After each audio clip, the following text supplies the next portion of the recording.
ekonomi tentang planning. Langsung saja masuk ke 5W1H. Jadi, yang pertama itu ada what. Apa sih usaha yang akan saya buat? Usaha yang saya akan buat adalah toko roti ataupun bakery.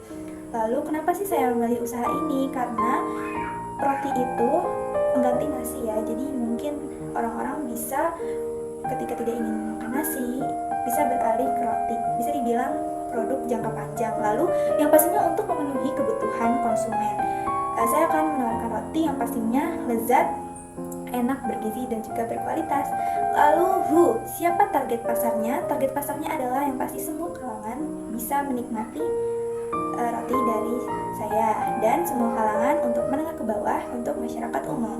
Di mana usaha saya akan dibuka? Yang pastinya di pusat perbelanjaan dan kawasannya kawasan perkotaan ya.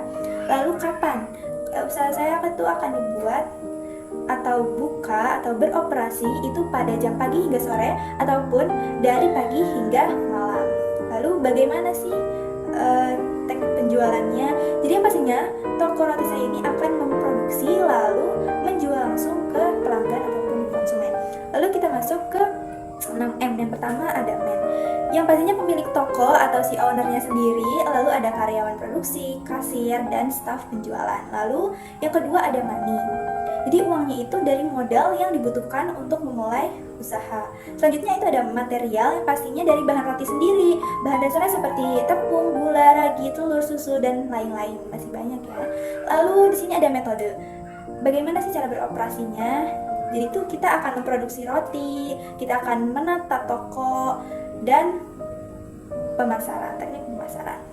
Selanjutnya yang terakhir ada market. Kita akan dijual secara online ataupun offline. Jadi kalau offline itu marketplace-nya itu di sekitar perkotaan.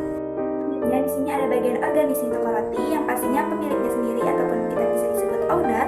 Lalu bagian pemasaran, di bawahnya ada bagian keuangan, bagian produksi, dan di bawahnya itu adalah karyawan. Bisa seperti kasir ataupun yang melayani saat di marketplace online. Di sini ada accounting, jadi pembelian bahan baku, gaji karyawan, biaya sewa tempat, dan juga pemasaran. Langsung ke analisa modal. Nah, jadi asumsi biaya operasional bulanan itu sebesar 20 juta rupiah. Jadi komponen biayanya ada gaji karyawan, bahan baku, listrik, air, dan biaya sewa tempat. Ya, bisa dibuking selama sebulan ataupun setahun.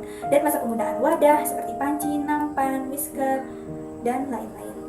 Lalu di sini lanjut kita ada controlling untuk pengendalian keuangan. Pastinya ya kita akan mengendalikan keuangan, lalu evaluasi keuangan secara berkaitan. Kita akan membahas tentang pemasukan, pengeluaran, laba dan rugi. Pasti kita akan membahas seputar apakah kita mendapatkan untung ataupun rugi. Lalu ada pengendalian persediaan. Misal nih stoknya ada yang habis atau stoknya ada yang kelebihan, kita bisa melihat dari pengendalian persediaan. Lalu dilanjut di sini adalah pengendalian kualitas. Jadi pengawas proses produksi seperti penyimpanan dan penanggulangan produk. Lalu di sini ada pengendalian pemasaran. Kita akan melakukan evaluasi terhadap strategi pemasaran. Misal ternyata ini kurang efektif, kurang menarik pelanggan. Di situ kita akan mencari strategi gimana sih caranya agar kita bisa menarik pelanggan dengan menggunakan media sosial agar kita menarik banyak pelanggan untuk bisa membeli di toko. Lalu ada pengendalian kinerja, di mana kita akan melakukan evaluasi kinerja karyawan dan identifikasi perbaikan. Misal ada salah satu karyawan yang melakukan pelanggaran, mungkin kita bisa ditanya kenapa melakukan pelanggaran tersebut. Lalu memang kalau mereka melakukannya lagi selama 2 kali, kita akan memberikan sanksi ataupun saran. Lalu dan dia mengulanginya lagi, mungkin bisa dikeluarkan. Lalu selanjutnya di sini ada investasi atau peralatan.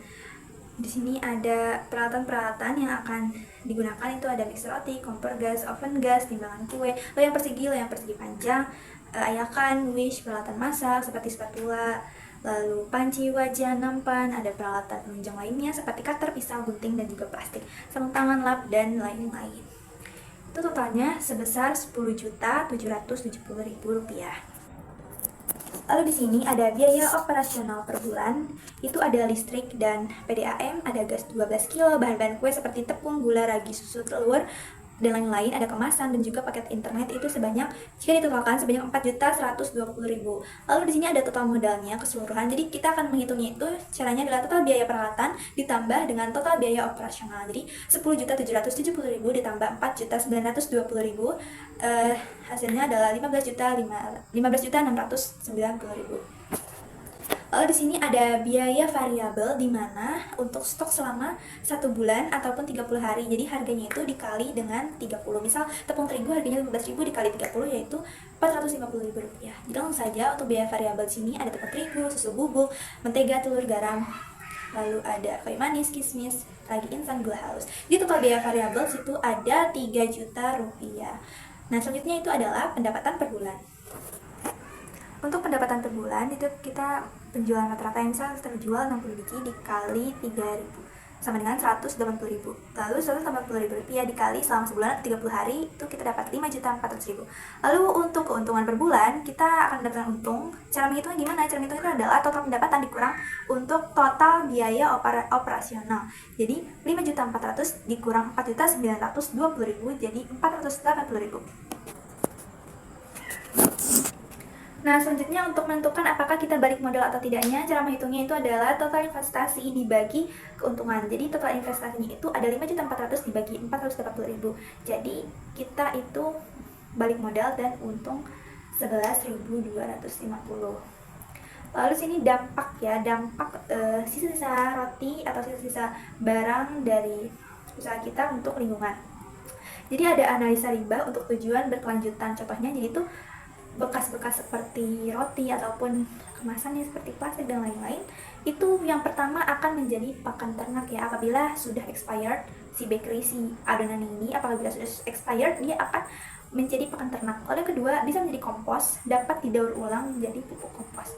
Lalu ada seperti produk olahan, pakan burung, dan juga alternatif, dan juga kita bisa menjadikan donasi. Oke, cukup sekian dari saya. Dalam kata mohon dibukakan pintu maaf. Terima kasih. Wassalamualaikum warahmatullahi wabarakatuh.